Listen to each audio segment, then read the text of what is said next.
Hi guys! So today's video, gagawa ako ng banana cake.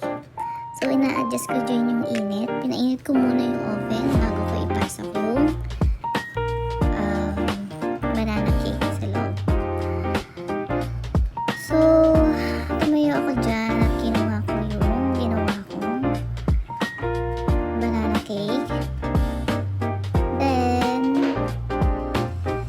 Nilapag ko muna ulit siya sa mesa dahil nakalimutan ko i-open yung oven muna bago ko ipasok kasi mainit na siya. So, ngayon, nilagay ko siya sa loob. Binabahan ko yung temperature niya by 90 degrees. Tapos, nag-aantay ako dyan na like 60 minutes. Kasi mabilis lang po siyang maluto. Lower heat muna siya. Tinatansya ko siya kung paano siya